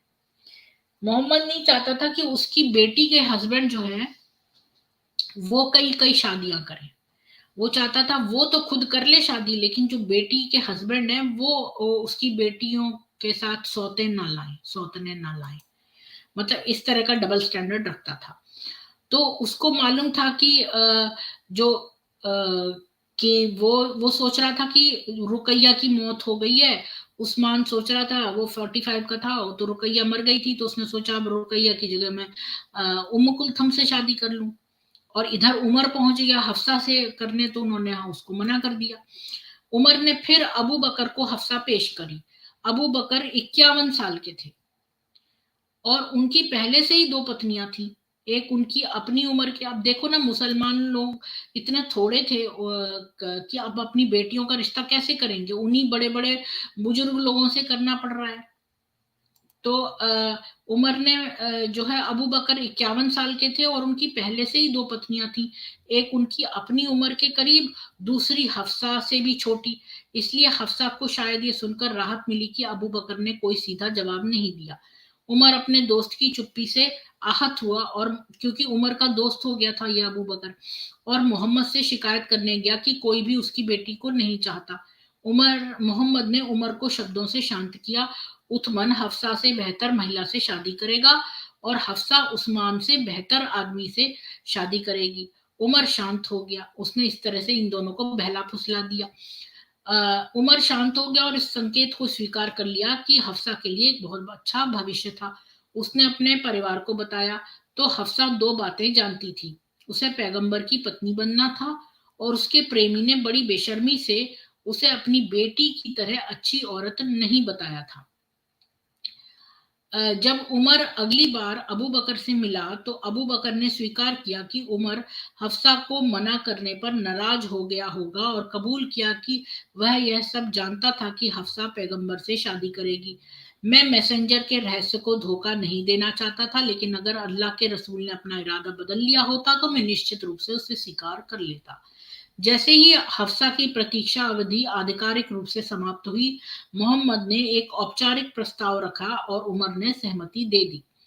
उन्होंने 20 जनवरी 625 को या उसके तुरंत बाद विवाह अनुबंध तय किया। यह हफ्सा के कानूनी रूप से उपलब्ध होने के 3 सप्ताह की बात है। देरी का कारण उसके लिए घर बनाने की आवश्यकता से अधिक उल्लेखनीय कुछ नहीं हो सकता था। आयशा और सौदा से संबंधित लोगों के विपरीत नया घर मस्जिद की पूर्वी दीवार में नहीं बनाया गया, बल्कि दक्षिण पूर्व कोने के पास फ्री स्टैंड था, जिसमें हफ्सा का सामने का दरवाजा सीधे विपरीत था आयशा की खिड़की से। यानी अगर आपको जो मस्जिद का जो मैंने चित्र बताया था, उसमें एक तरफ सारी बीवियों के घर होते थे और ऑपोजिट में अबू बकर का घर होता था, याद है आपको? तो अब इसने जो है, जहां पे सारी बीवियों का घर है वहां नहीं रखा उसका घर, बल्कि आयशा के सामने जो मस्जिद का प्रांगण था उसके ऑपोजिट साइड पर, तो उसकी खिड़की वहां पर खुलती थी।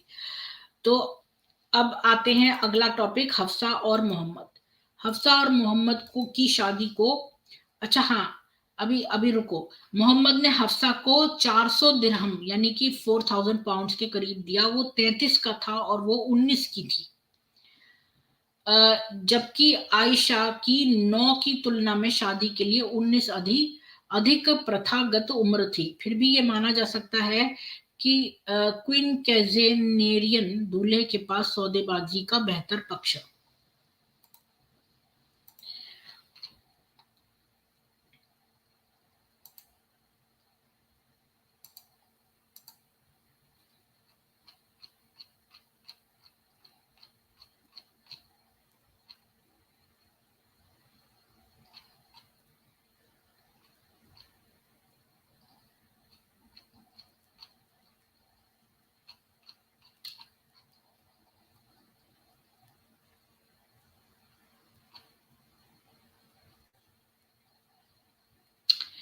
हाँ, तो हफ्सा और मोहम्मद 625 से 632 तक। हफ्सा और मोहम्मद की शादी को 7 साल से अधिक हो गए थे, लेकिन हफ्सा कभी गर्भवती नहीं हुई। हफ्सा ने मोहम्मद की मितव्ययी जीवन शैली के बारे में उन्हीं शब्दों में बात की जैसे आयशा ने की थी। उनका सबसे विस्तृत भोजन जौ की रोटी था। गर्म मौसम में सस्ते मक्खन के साथ नरम और वसा युक्त बनाया जाता था और मोहम्मद ने हफ्सा की बेकिंग की सराहना की। मोहम्मद के सबसे अच्छे पहनावे में 2 रंगे हुए वस्त्र शामिल थे, जिन्हें उन्होंने उपदेश देने या प्रतिनिधि मंडल प्राप्त करने के लिए पहना था। वे अपने बिस्तर पर एक मोटा आवरण रखते थे, जिसे हम धूप काल में फैलाकर अपने नीचे रख लेते थे। जब जाड़ा आया तो हमने उसका आधा भाग फैला दिया और दूसरे आधे भाग से अपने को ढक दिया। एक रात हफ्सा ने कैनवास को दुगना करने की बजाय 4 गुना मोड़ दिया ताकि वो नरम हो जाए, लेकिन मोहम्मद ने उसे ऐसा न करने के लिए कहा, क्योंकि बिस्तर के आराम ने उसे रात की नमाज के दौरान सोने का कारण बना दिया था। उमर की बेटी इस तपस्या के लिए अच्छी तरह तैयार थी। मोहम्मद की सभी पत्नियों में वो बड़ी तेज चैंपियन थी। ऐसा इसलिए था क्योंकि हफ्सा ने उपवास किया था और बहुत नमाज की थी कि मोहम्मद ने उसे आश्वासन दिया कि उसने जन्नत में उसकी पत्नी के रूप में अपना स्थान अर्जित किया है। खुद से अपने वादों के बावजूद हफ्सा ने देखा कि मोहम्मद अपने स्वयं के उद्धार के बारे में पूरी तरह से निश्चित नहीं थे। इससे पहले कि वो उसके पास सोता, वो 3 बार पढ़ता था, हे अल्लाह, मुझे उस दिन अपनी सजा से बचाओ जिस दिन तू अपने सेवकों को खड़ा करेगा। आयशा की तरह हफ्सा ने अंततः एक घरेलू कर्मचारी जमा किया।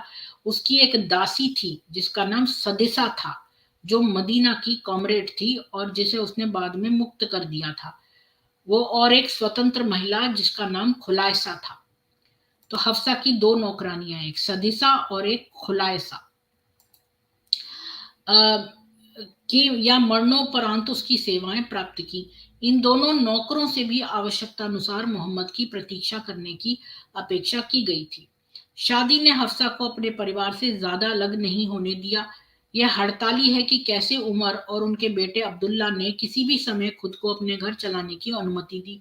मोहम्मद ने भोर से ठीक पहले आगंतुकों को मना किया जब उन्होंने मस्जिद में भोर की नमाज के लिए जमात में शामिल होने से पहले एक त्वरित निजी प्रार्थना की।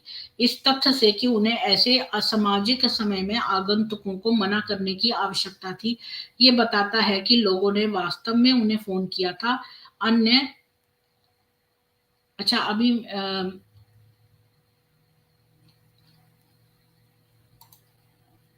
रुकिए 1 मिनट।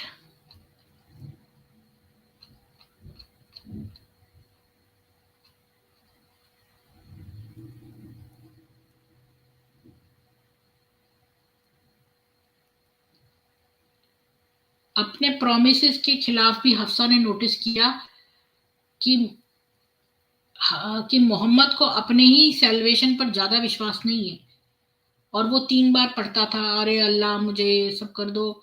हाँ, ये तो मैंने आपको बता दिया कि एक सदीसा थी नौकरानी और दूसरी खुलैसा थी। और ये नहीं पता कि हफ्सा ने क्या उनको मुक्त किया या नहीं। और ये दोनों नौकरानियां जो थी ये मोहम्मद को भी सर्व करती थी। मैरिज से हफ्सा ज्यादा सेपरेट नहीं हुई, और उमर और उसका बेटा अब्दुल्ला जो था वो उसका घर भी चलाते थे। मोहम्मद ने मना किया था कि कोई विजिटर नहीं आएगा सूरज निकलने से पहले, जब भी वो फर्ज की नमाज जब पढ़ते थे। तो ये भी एक फैक्ट है कि वो कहता था ये एंटी सोशल आवर है कि इतनी सुबह किसी के घर नहीं जाया जाता था, विजिटर्स नहीं लेता था।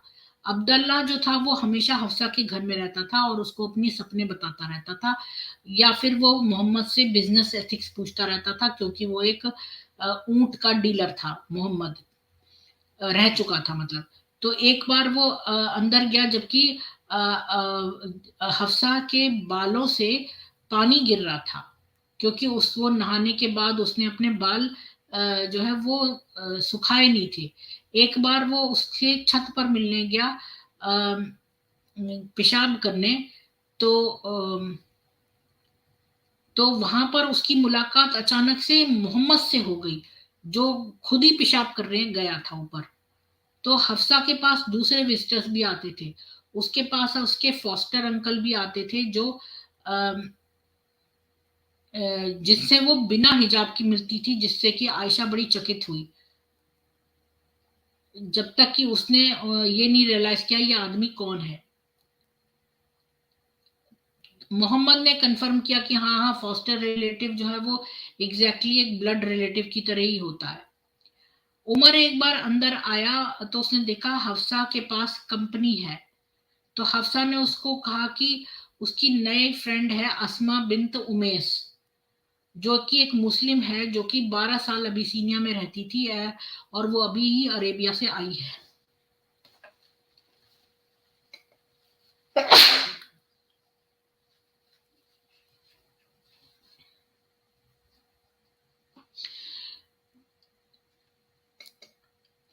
तो तो उसने ये हिंट नहीं लिया कि भाई ये दोनों लड़कियां जो है आपस में बात करना चाहती हैं प्राइवेट। उमर जो है वो बड़ा रूड हुआ विजिटर को, और उसने उससे बोला कि हम तो इमिग्रेट कर गए मदीना में जिससे कि पहले तुम करे, और इसीलिए हम अल्लाह के मैसेंजर के ज्यादा क्लोज हैं। आसमा ने प्रूव कर दिया कि उसका गुस्सा जो है उमर की तरह ही था। उसने कहा हाउ डेयर यू, मैं तुम्हें बता रही हूँ कि तुम्हारे पास सारे बेनिफिट थे जो है मोहम्मद के करीब रहने के, जबकि हम तो एग्जाइल में थे। तो फिर मैं बताऊंगी मोहम्मद को एग्जैक्टली तुमने क्या कहा है। तो अस्मा ने बताया, और मोहम्मद ने जो है उसको एबिसीनियन जो लोग थे उनको थोड़ा सूद करा कि भाई वो लोग भी उतने ही अच्छे हैं जितने की उमर, क्योंकि बहुत सारे मुसलमान जो है वो एमिग्रेट कर गए थे एक बार में, जबकि जो लोग, बहुत सारे मुसलमान तो खाली एक बार एमिग्रेट करे थे, लेकिन जो अबिसीनिया गए थे वो 2 बार एमिग्रेट करे थे। एक और ओकेजन पर हफ्सा जो थी वो एक बार अपनी एक old writing teacher Laila the healer से बातचीत कर रही थी। जब मोहम्मद आ गया तो उसने विजिटर को रिकॉग्नाइज कर लिया, तो उसने उससे बोला कि तुम इसको क्यों नहीं सिखाती कि कोई ऐसी जादू टोना जिससे कि जो स्किन के इरप्शंस हैं वो तुम इसको सिखा दो कि ना निकले, यानी कि तुम उसको लिखना सिखा रही हो, इसकी बजाय तुम जो ये दाने निकल आते हैं तो स्किन पर, तो वो क्यों नहीं सिखाती हो। लैला को ट्रेडिशनल इनकांटेशन नहीं पता था रैशेस के बारे में जो स्किन पे हो जाते हैं, लेकिन मोहम्मद जो है मेटाफोरिकली बोल रहा था। स्किन इरप्शन जो है वो एक अरेबिक एक्सप्रेशन है कि जो कि कास्टिक स्पीच के बारे में है, जैसे कि इंग्लिश में एक एक्सप्रेशन है ब्लिस्टरिंग टंग। तो ये एक वहां पर बोला जाता था, जैसे कि कोई अपनी आवाज को मतलब कि कोई अगर जैसे बातचीत करता है तो वो बोलता है ना बड़े कि ये लोग तो बड़ा रफ बोल रहे हैं, तो ये लोग इस तरह से सांकेतिक भाषा बोलते हैं कि अरे उसके तो स्किन इरप्शंस हैं उसके तो ये इस तरह का स्टाइल था उनका। अच्छा, दीप जांगरा जी ने 44 रुपीज का कंट्रीब्यूशन दिया, थैंक यू सो मच। अपने लोकल पंडित के हाथ में आप पैसे दिया करिए मेरे नाम से, तो मुझे ज्यादा लगेंगे। तो आगे चलते हैं। तो लैला जो थी, हाँ, तो मोहम्मद जो है वो अपमानित कर रहा था हफ्सा को, उसकी फ्रेंड के सामने कह रहा था कि उसको तो लिखना बड़ा अच्छा आता है, लेकिन इससे ज्यादा इंपॉर्टेंट लेसन ये है कि अपनी अपनी स्पीच को कैसे कंट्रोल किया जाए। हफ्सा की ज्यादा टावरिंग पर्सनैलिटी नहीं थी आयशा के मुताबिक, लेकिन वो बड़ी लाइवली और क्लेवर थी और अपनी बात का असर्टिव थी, मतलब कोई बात कहती थी और जो है डरती नहीं थी आंसर करने में, मोहम्मद को वापस जवाब देने में। और कोई कई बार तो मोहम्मद जो है उसको गुड ह्यूमर में ले लेता था। जब भी वो मोहम्मद कहता था कि वो ये आशा करता है कोई भी जो योद्धा उसका गिर गया है वो हेल में ना जाए, तो हफ्सा कहती थी लेकिन वो तो जाएंगे ही अल्लाह के मैसेंजर। और वो उसको इस बात पर डांटता था, पर वो इंसिस्ट करती थी कि कुछों को जाना ही चाहिए। और अल्लाह कहते हैं कि all of you will pass over hello, कि आप सब लोग जो है वो हेल से पास करेंगे ही करेंगे। तो मोहम्मद उसको काउंटर करता था कि पर अगली आयत कहती है कि then we shall save those who feared and obeyed Allah and leave the pagans in hell, कि हम जो है सब लोग हेल से गुजरेंगे लेकिन हम उनको बचा लेंगे जो मुसलमान हैं, और काफिरों को उसमें डले रहने देंगे हेल में। तो हफ्सा को लिखना उसको पढ़ना जोर जोर से अपने हस्बैंड के लिए अच्छा लगता था। और अरेबिक राइटिंग जो थी अभी भी स्केर्स थी। उसकी एक किताब जो थी वो शोल्डर बोन से लिखी हुई थी। वो एक अरेबिक ट्रांसलेशन था एक स्टोरी का जोसेफ की, जो कि एक ड्रामा था, जो कि हर एक स्टोरी लवर को अच्छा लगेगा। जब भी हाफसा इस कहानी को मोहम्मद को सुनाती थी तो उसको ये ऑब्वियस हो गया था कि जो जूइश अकाउंट है वो डिफरेंट है इस कुरान से। तो ये हफ्सा लिखने पढ़ने में तेज थी, तो इसने ये बात जान ली कि ये जो जूइश कहानी है ये तो फर्क है जो कुरान में दी है उससे। तो मोहम्मद का लाल हो गया चेहरा, क्योंकि उसने ये कॉपी पेस्ट मारा था ना, और बीच में अपना जोड़ दिया था। तो ये हफ्सा तो तेज थी, ये तो पढ़ लेती थी, तो इसने देख लिया कि ये कहानी तो अलग है, कुरान में इसको अलग तरह से दिया है और जू यहूदी कहानी अलग है। तो जैसे ही उसको ये बात पता चली, मोहम्मद का क्रोध से मुंह लाल हो गया और उसने हफ्सा को कहा कि आई स्वेयर बाय अल्लाह कि अगर जोसेफ यहाँ होता आज तो तुम उसको रॉन्ग होती फॉलो करने में, मुझे करती तुम फॉलो। और ये कहना मुश्किल है कि उसने ऐसा क्या कहा जोसेफ ने कि मतलब कहानी में जो कि मोहम्मद को इतना गुस्सा आया। और कई बार कुछ बार तो हफ्सा जो इतना तर्क करती थी कि मोहम्मद जो है वो उसका ह्यूमर खत्म हो जाता था, पूरे दिन के लिए वो नाराज हो जाता था। और कुछ समय ऐसा भी था जब हफ्सा को महसूस होता था कि मोहम्मद जो है वो लाइन क्रॉस कर गया है, और तब वो रूठ के अपने घर में बंद हो जाती थी और उसको साइलेंट ट्रीटमेंट देती थी पूरे दिन के लिए। और उसका पिता उमर कहता था कि उसका पिता उमर सोचता था ये अपनी माँ की तरह ही बन गई है बुरी। प्रॉब्लम ये है कि उमर कंप्लेन करता था कि कॉमरेड विमेन जो हैं वो हमेशा उनका अपर हैंड होता है अपने आदमियों पे। और ये इसलिए है क्योंकि जूश यहूदियों का इन्फ्लुएंस था सिटी में। तो लेकिन देर नहीं लगी कि इमिग्रेंट वुमेन जो है वो अपने नए पड़ोसियों की तरह से हैबिट्स लर्न करने लगी। अब एक बार ये हुआ कि उमर के पास एक झगड़ा आया। जब उमर ने कहा कि वो क्या करेगा उस दिन, तो उसकी बीवी ने कहा कि बट ये अच्छा होता अगर तुम। तो उमर बड़ी जोर से चिल्लाया उसका सेंटेंस खत्म होने से पहले कि तुम मेरे से आर्ग्यू कर रही हो वुमन, इसने तुम्हारे साथ क्या किया है, तुम क्यों मेरी उस मामलात में दखल देती हो कि मैं आज क्या करूंगा। तो उसने उसकी बीवी ने कहा कि तुम कितने स्ट्रेंज हो उमर, तुम तुम चाहते हो कि तुम्हें कोई भी कॉन्ट्रडिक्ट ना करे। लेकिन जब भी हफ्सा जो है अपने मोहम्मद से आर्ग्यू करती है कि वो तो पूरा पूरा दिन नाराज रहता है। और कुछ उसकी बीवियां तो उसको इग्नोर कर देती हैं जब तक रात नहीं आती। तो अफ्रेड उमर ने उसको कहा कि जो भी ऐसा करेगा वो रुइन हो जाएगा एक दिन। फिर उसने अपना जो कोट है वो बड़ी जोर से अपने ऊपर डाला और वहां से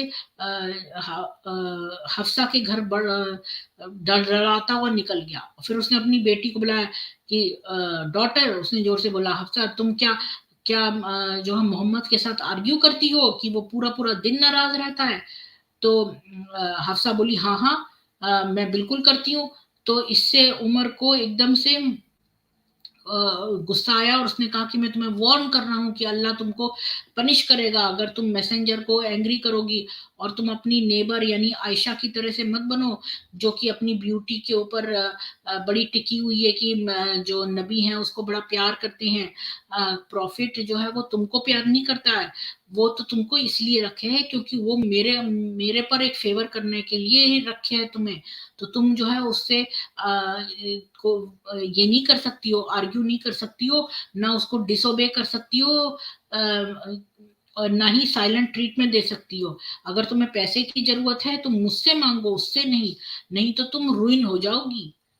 तो कि मतलब आयशा तो अपनी ब्यूटी की वजह से जो है मैसेंजर उससे खुश रहेगा, लेकिन तुम्हें तो मेरी वजह से रखा हुआ है हफ्सा, ऐसे उमर ने कहा। और उमर ने को कभी समझ में नहीं आया कि मोहम्मद को ऐसी विमेन पसंद थी जो अपनी बात को रखती थी, मतलब जो असर्टिव थी। ऐसी बड़ी डोसाइल विमेन नहीं पसंद थी उसे, शुरू से ही ऐसी विमेन पसंद थी जो अपनी बात कहती हैं और पूरी करती हैं।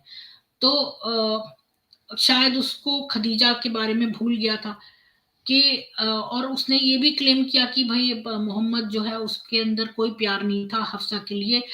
ये बात भी सही नहीं है।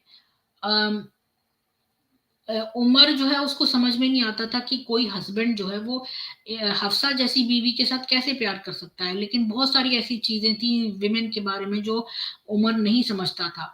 और अपनी जो उसकी मैरिड लाइफ में कमियां थी वो अपनी बेटी के ऊपर से वो कर रहा था। वो 628 में मोहम्मद ने अनाउंस किया कि मुसलमानों को डाइवोर्स कर देना चाहिए अपनी बीवियों को जो नॉन मुस्लिम है।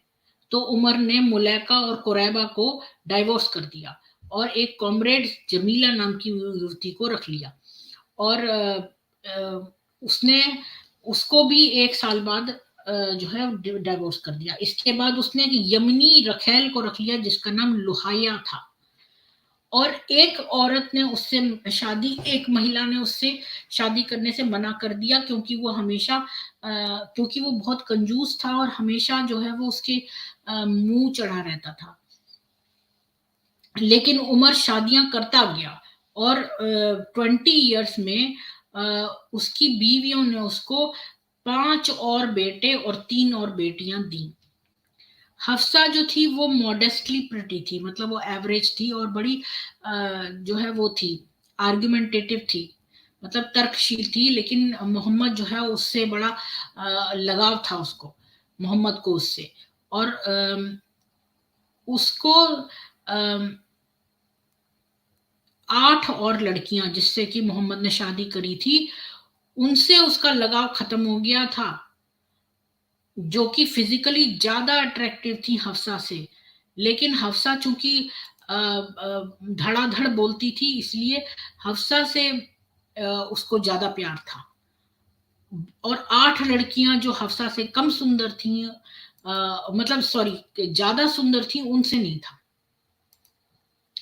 हफ्सा ने कभी कन्फेस नहीं किया कि वो मोहम्मद से प्यार करती थी नहीं कि नहीं, लेकिन वो उससे फेथफुल थी और उसकी अच्छी कंपेनियन थी। और ये भी आशा की जाती थी उससे कि वो मोहम्मद को एक बेटा देगी।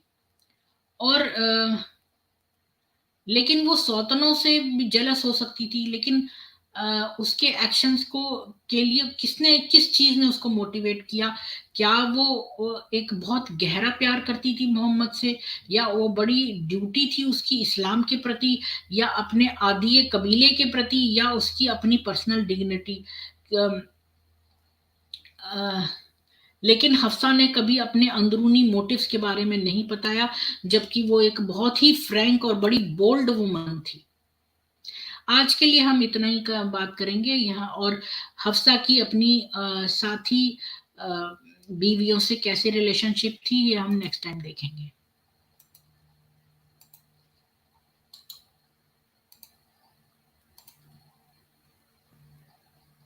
तो मैंने एक लिंक दे दिया है, हफ्सा के बारे में कोई बातचीत करने आना चाहता है तो उमर और हफ्सा के बारे में तो आ सकते हैं।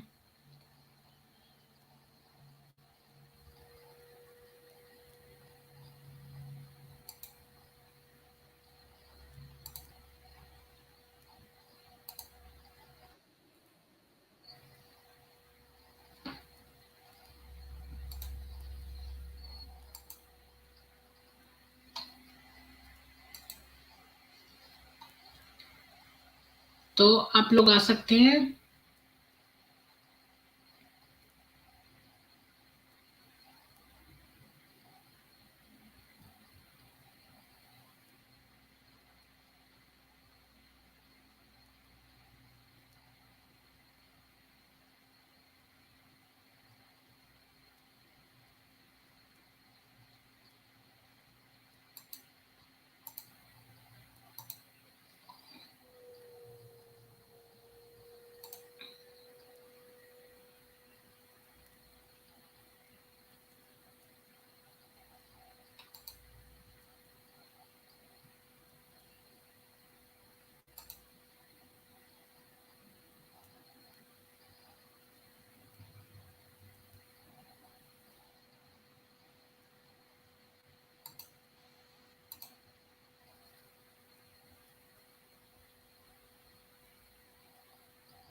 आप लोग और चीजों, हनी ट्रैप वगैरह के बारे में डिस्कस कर रहे हैं, सनातन सभा का टॉपिक।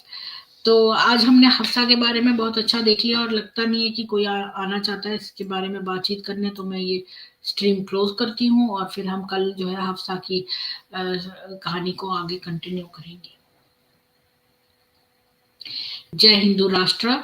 और आप लोग जो है अपने सनातन के सेल्फ डिफेंस की सब चीजें रखें, और सनातनियों को सपोर्ट करें, उन्हीं को एम्प्लॉयमेंट दें, सनातनी बेबी सिटर्स रखें। नो बिंदी नो बिजनेस। इसी के साथ ही जय हिंदू राष्ट्र। कल फिर मिलते हैं सामवेद में।